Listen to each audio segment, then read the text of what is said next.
Benar dugaan kita. Aji Basah Pamungkas berada di sini, tidak jauh dari kita. Kita selidiki. Ada di rumah siapa dia. Tapi diam-diam saja. Kita harus pura-pura tidak melakukan kegiatan apapun. Sebab orang yang bernama Aji Basah Pamungkas itu peka sekali nalurinya. Terlebih lagi dia dibantu oleh Mak Lampir. Dia punya paso benggala yang setiap saat bisa memantau gerakan kita. Kita harus bekerja sama membuat tabir gaib untuk membuat paso benggala Mak Lampir tidak bisa melihat kepada kita.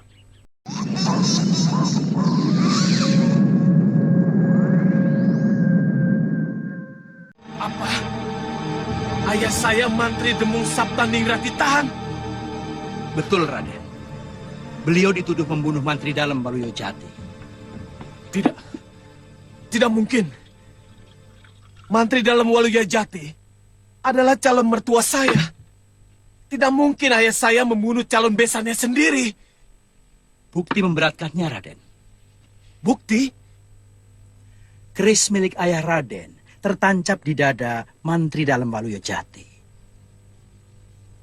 Keris ayah saya itu hilang 2 hari yang lalu. Dicuri orang. Saya yakin ada yang mencurinya. Di awal episode ini, kita menuju pada putra Demung Saptaningrat yang di saat itu sedang didatangi oleh Mantri Danutirta dan kawannya, Mantri Kahuripan. Tujuan mereka mendatangi putra Demung Saptaningrat itu adalah untuk mempengaruhinya serta memanas-manasi agar anak itu berontak membela ayahnya yang kini telah masuk ke dalam penjara. Awalnya ia pun merasa tidak percaya karena ayahnya itu dituduh telah membunuh Mantri Dalam Waluyo Jati. Karena ia tahu bahwa ayahnya adalah sahabat menteri tersebut. Apalagi keduanya akan menjadi besan karena ia berencana akan menikah dengan putri Mantri Dalam Waluyo Jati. Mana mungkin ayahnya tega membunuh besannya sendiri. Akan tetapi 2 orang menteri pengkhianat Mataram yang kini berada di hadapan pemuda itu pun membuat cerita palsu dengan memfitnah Mantri Lumbu Purwaganda pernah bertengkar dengan ayahnya dan mempermalukan ayahnya di hadapan Sultan Agung. Fitnah keji tersebut pun kini telah membuat putra Menteri Saptaningrat itu pun menjadi marah dan terpancing. Apalagi kedua orang gila itu mengatakan bahwa Menteri Lumbu Purwaganda ingin sekali membunuh Menteri Saptaningrat, ayah pemuda tersebut. Setelah itu, di hari berikutnya, tampak Menteri Saptaningrat yang berada di penjara tewas secara misterius.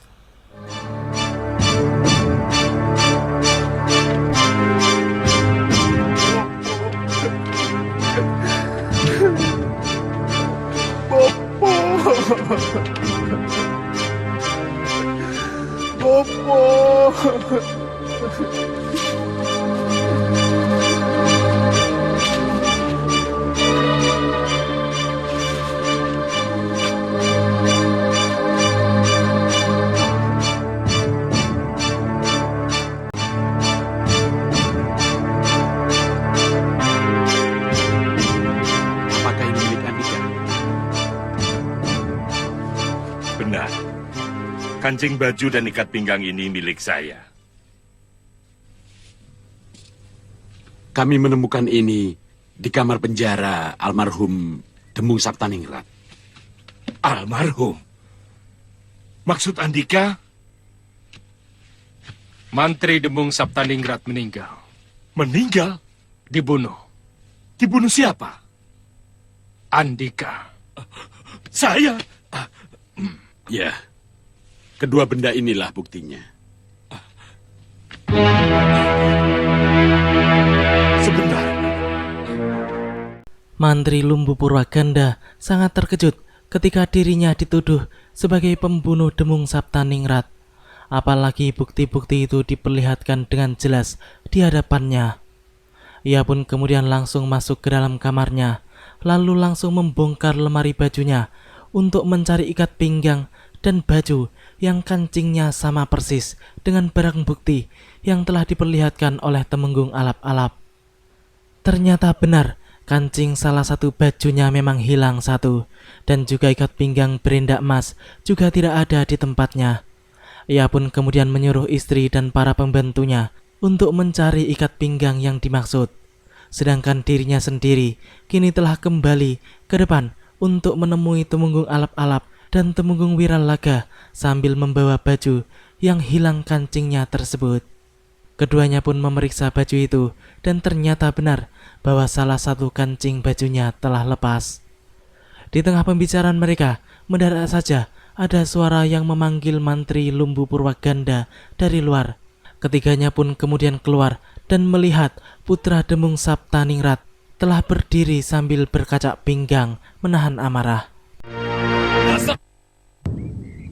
Aku! Lepaskan, Paman! Lepaskan! Tenang, Raden. Sabar. Dia telah membunuh saya, Paman! Sabar, Raden. Kita selesaikan di pengadilan keraton.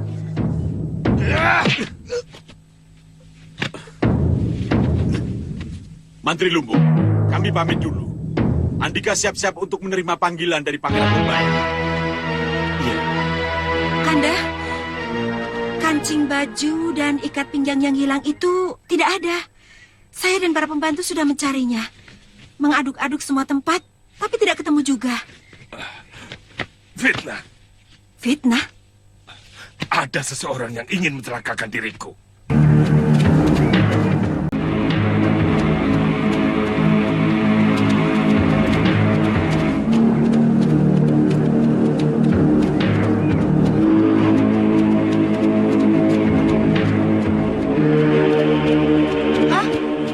Gelang perak. Kini kita menuju pada Menteri Kuripan dan Danutirto, di mana pada saat itu mereka baru saja berpapasan dengan rombongan Welu. Dan mereka menjadi heran sendiri karena anak kecil itu seakan mengetahui dan paham tentang gelang perak yang sedang mereka pakai. Danutirto pun mengajak rekannya itu untuk memeriksa peti yang dibawa oleh rombongan Welu. Namun Menteri Kuripan mencegahnya karena menurutnya hal itu akan membuang waktu mereka saja. Mereka pun kemudian melanjutkan perjalanan menuju markas Ajibasa Pamungkas. Sedangkan Welu langsung memperingatkan Truna bahwa anak itu cukup ceroboh karena telah menyebut gelang perak yang ada di kaki dua petinggi Mataram tersebut, sehingga menimbulkan kecurigaan bagi keduanya. Aku kan tidak salah. Tidak bersalah gundulmu. Kalau mereka lapor kepada Ajibasa Pamungkas dan Mak Lampir bahwa dalam perjalanannya bertemu dengan dua anak kecil dan dua laki-laki yang membawa peti panjang, apa Mak Lampir tidak langsung menebak bahwa itu adalah kita yang sedang diburunya? Wah, betul juga, Wal. Terlanjur.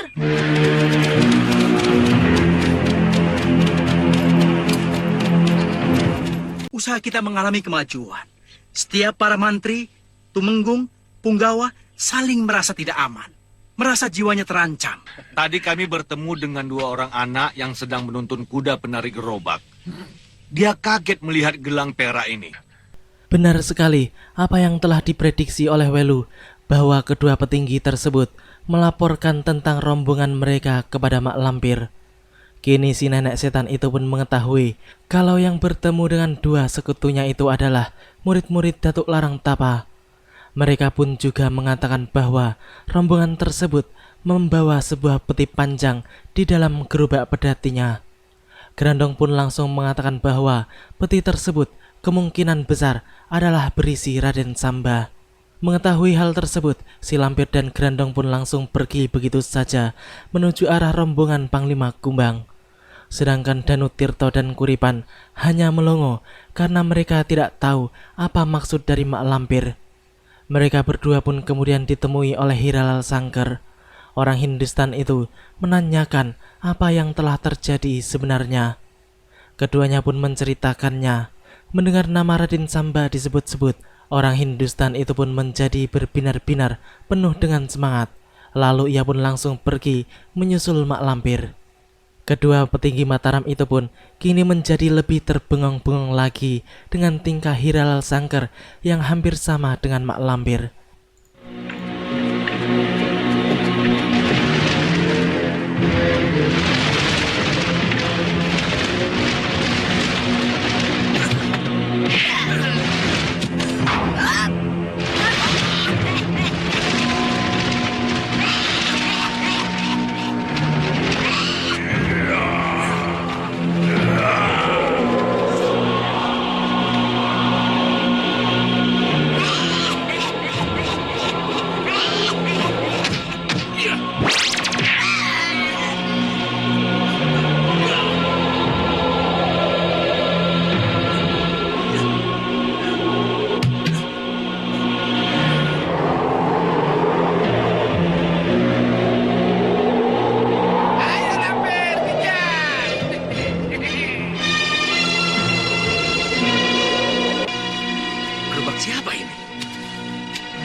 si Bargo dan ular.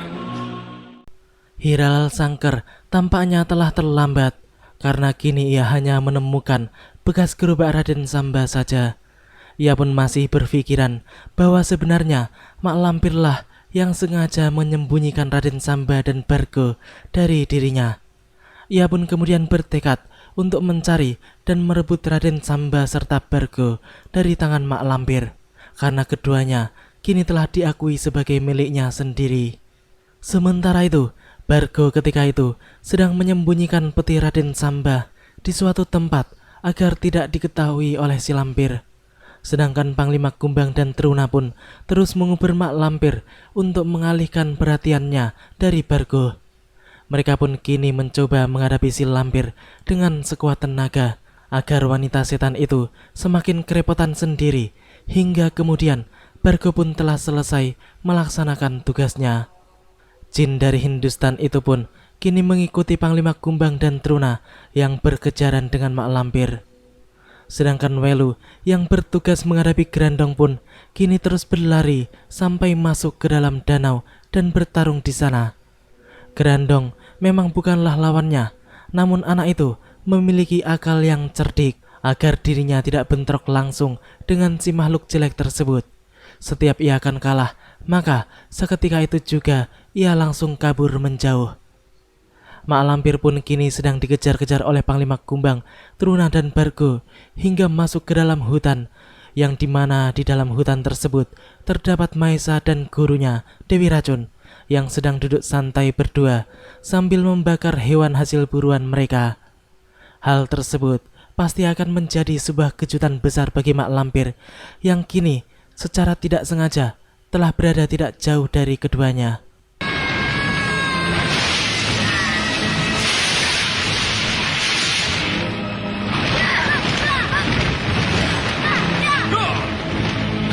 Paman! Siapa? Paman Panglima Kumbang, sahabat ayahku, Guru. Kalau dia sahabat ayahmu, kamu harus bantu. Sebab dia bertempur melawan Mak Lampir, perempuan iblis yang paling jahat.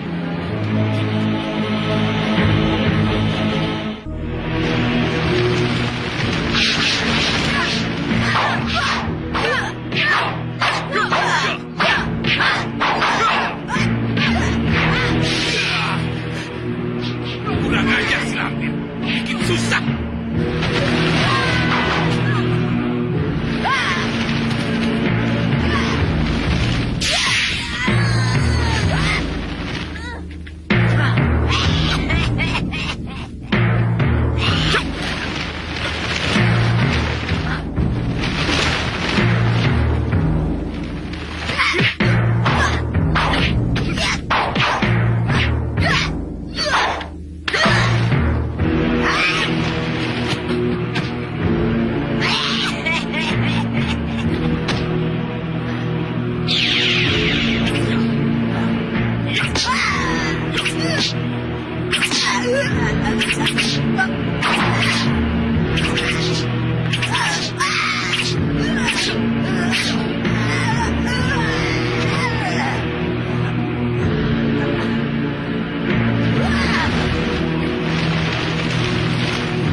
Mak Lampir pun langsung kabur karena ia bisa tertangkap kalau tidak segera menyingkir dari tempat tersebut. Apalagi Grandong tidak menyertainya. Kini Panglima Kumbang pun menghampiri Maesa yang merupakan putra dari majikan sekaligus sahabatnya, yaitu Sembara. Anak itu pun kemudian hendak memperkenalkan gurunya.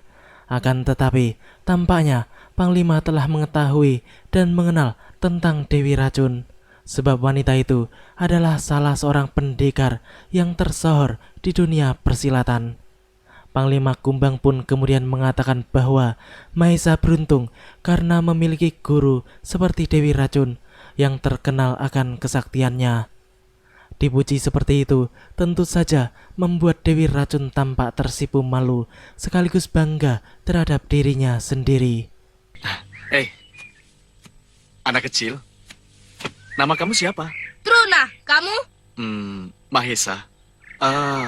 Tadi aku lihat ada seorang lagi. Kemana? Aku di sini. Hah? Hus, dan kurang ajar. Kecilkan badanmu.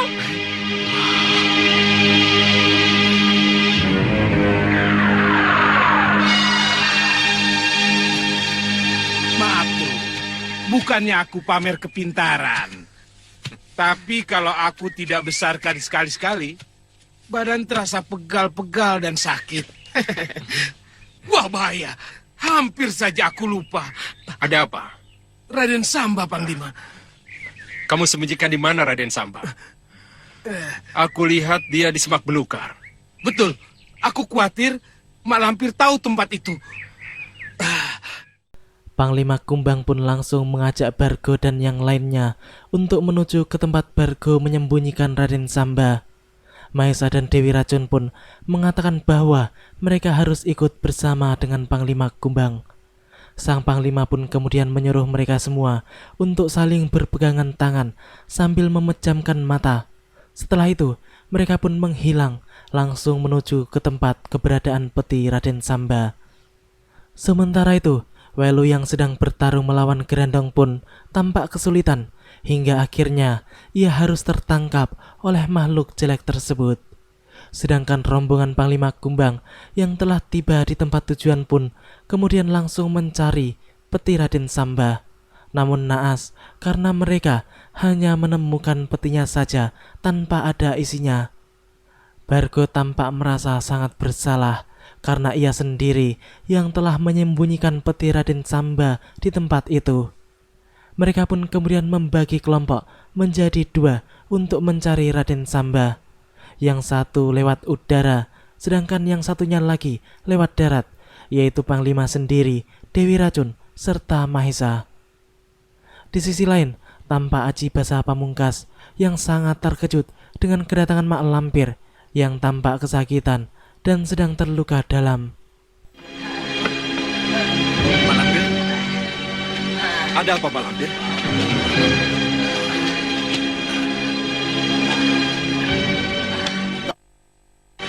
Cemeti Amal Rasuli. Cemeti Amal Rasuli? Amal Rasuli bagaimana? Aku baru saja bertempur dengan Mahesa. Dia mempergunakan Cemeti Amal Rasuli. Apa yang kau minta lagi, Aji Basa Pamungkas? Semua kesaktian sudah aku berikan kepadamu.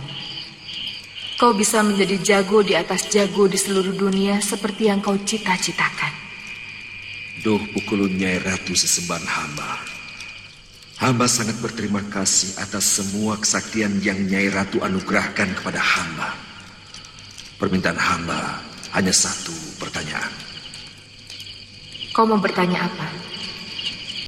Aji Basa Pamungkas pun mendadak teringat tentang pertemuannya dengan Nyi Roro Kidul, di mana ketika itu ia bertanya siapakah seseorang yang nantinya sanggup untuk menandinginya atau bahkan bisa mengalahkannya. Nyi Roro Kidul pun menjawab tentang Amarasuli yang diartikannya sebagai seseorang. Orang yang bisa mengalahkan kamu adalah orang yang sanggup tapabrata melakukan amal rasuli. Bibirnya selalu basah menyebut asma Zat yang Maha Agung, dan wajahnya berlimpah nur sejati. Nur yang tidak terlihat kecuali oleh mata hati yang bersih. Hamba bisa melihatnya, Nyai Ratu? Tentu, asal kau bisa menaklukkan dirimu sendiri. Terima kasih, Nyai Ratu.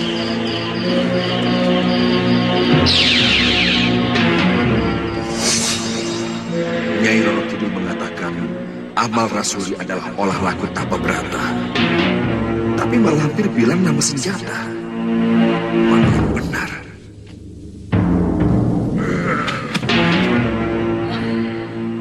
Jin bocah, murid Datuk Larang Tapa. Masukkan dia dalam kamar tahanan. Grandong pun menyeret Welu masuk ke dalam kamar sekapan Kiai Jabat dan Kiai Basari. Kiai Jabat yang melihat semua itu pun hanya bisa geleng-geleng kepala. Ia pun kemudian bertanya kepada Kiai Basari apakah sang Kiai mengenal anak itu ataukah tidak. Kiai Basari pun menjawab bahwa ia tidak mengenalnya, namun ia mengetahui kalau anak itu adalah dari bangsa jin. Lalu Kiai Jabat memberitahukan kalau anak tersebut adalah salah seorang murid Datuk Larang Tapa. Guru Sembara itu pun kemudian membangunkan Welu dengan tenaga dalamnya Sehingga tak lama kemudian anak itu pun siuman, dan ia pun menceritakan tentang pengalamannya hingga bisa sampai tertangkap dan dibawa ke tempat tersebut. Kini kita menuju pada Aji Basa Pamungkas, di mana pada saat itu ia tampak sedang menarik-narik tangan Mak Lampir untuk mencari Mahesa. Tampaknya ia sangat penasaran dengan senjata Cemeti Amarasuli yang kini dimiliki oleh anak sembara itu. Ia pun telah memiliki rencana untuk merebut pusaka yang ditakuti oleh golongan hitam tersebut dari tangan Mahesa. Pendekar sok paling sakti itu pun kemudian menyuruh Mak Lampir untuk mengeluarkan paso benggalanya guna melihat keberadaan Mahesa saat ini. Sedangkan Panglima Kumbang yang sedang bersama dengan Mahesa pun merasakan bahwa mereka sedang diintai oleh seseorang. Ada apa, Paman? Hati-hati. Hati-hati. Hati-hati terhadap apa? Paman tidak tahu secara pasti, tapi yang jelas ada bahaya mengancam kita. Waspadalah. Ya. Ada yang mengincar nyawa kita. Siapa, Paman? Para penganut aliran iblis. Para penganut aliran iblis. Berapa orang? Lebih dari 2.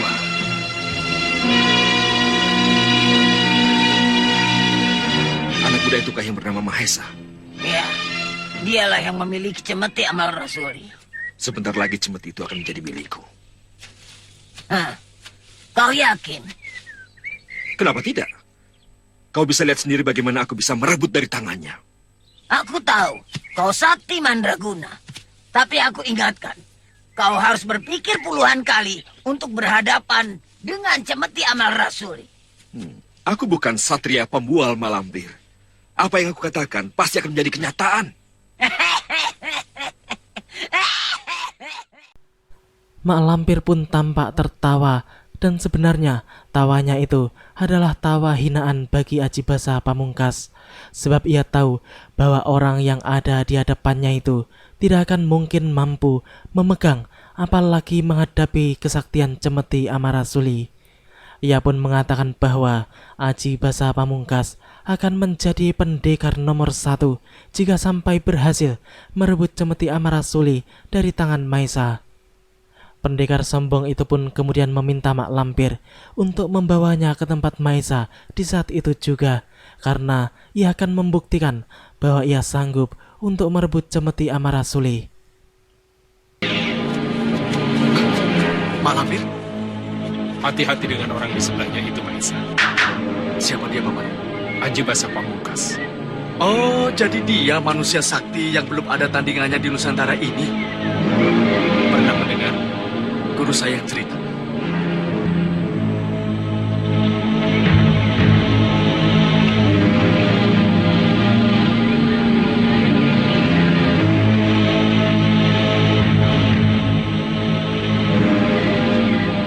Jangan pandang matanya, Mahesa.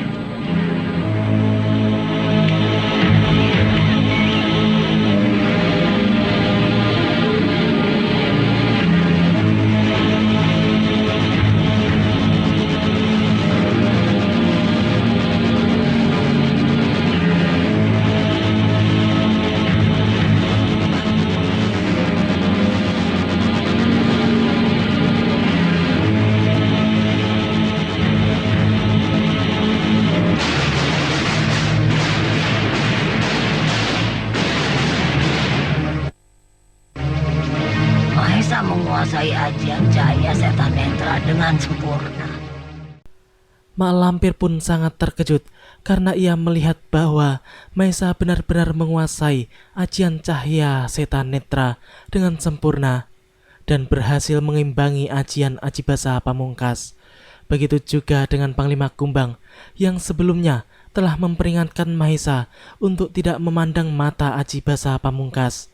Ia tidak tahu bahwa ternyata Mahesa juga menguasai ajian tersebut, sehingga pemuda sakti itu berani menantang Aji Basa Pamungkas dengan tatapan yang tajam.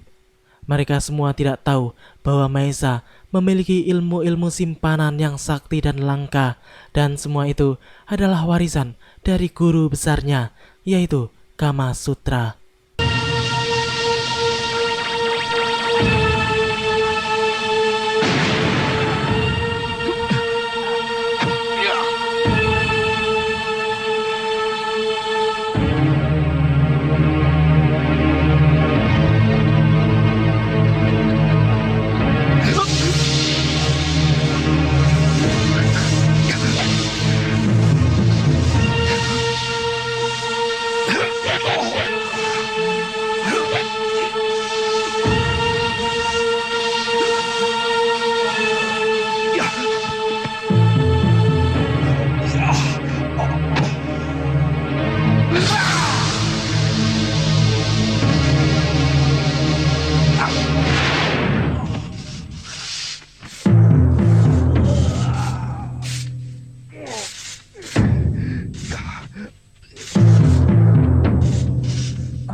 Maaf pangeran, sekaranglah saatnya. Saat apa? Lemahnya Aji Basa Pamungkas. Sementara itu, Pangeran Purbaya yang di saat itu sedang bersama dengan Kyai Ageng Jember Jumantoro pun mendadak dihampiri oleh Santan Lima dan diajak untuk menghabisi Aji Basa Pamungkas yang sedang dalam keadaan lemah. Mereka pun kemudian segera berangkat. Santan Lima berangkat lewat udara, sedangkan Sang Kyai dan Pangeran Purbaya melalui jalur darat dengan menaiki kuda. Tidak lupa, Santan Lima pun selalu menuntun kedua kawannya itu agar tidak salah jalan. Tampaknya mereka sudah tidak jauh lagi dari keberadaan Aji Basa Pamungkas yang tengah terluka akibat serangan Cemeti Amarasuli. Beruntung ada Mak Lampir yang dengan cepat bisa menyelamatkannya dari serangan Maesa. Luar biasa. Cemeti Amarasuli bukan senjata sembarangan. Sebuah pusaka yang penuh dengan mukjizat. Makanya jangan main-main dengan Cemeti Amarasuli. Siapa sebenarnya anak muda itu? Nah, Kenapa dia sanggup memegang Cemeti Amarasuli? anak itu keturunan Kiai Ageng Prayogo. Hah? Keturunan Kiai Ageng Prayogo?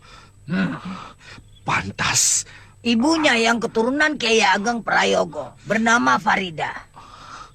Siapa ayahnya? Ayahnya Sembara. Sembara?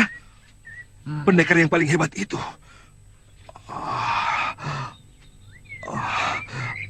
Tapi aku tidak boleh putus asa. Aku harus bisa menaklukkan Cemeti Amarasuli. Bagaimanapun caranya. Walaupun telah merasakan kehebatan Cemeti Amarasuli, namun Aji Basa Pamungkas masih tetap meninggikan kesombongannya. Sepertinya ia tidak mengetahui kalau senjata tersebut tidak akan bisa dan tidak akan mampu dimiliki oleh orang-orang berhati kotor, apalagi berhati busuk seperti dirinya dan juga seluruh orang-orang golongan hitam, termasuk Mak Lampir. Si Lampir pun kemudian mengatakan bahwa mudah saja menaklukkan Maesa, yaitu dengan gelang perak yang mereka miliki. Seorang anak muda akan merasa dirinya hebat, padahal miskin pengalaman.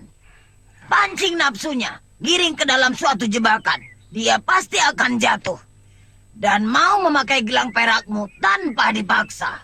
Baik. Kerahkan semua kekuatan kita untuk mendapatkan Mahesa.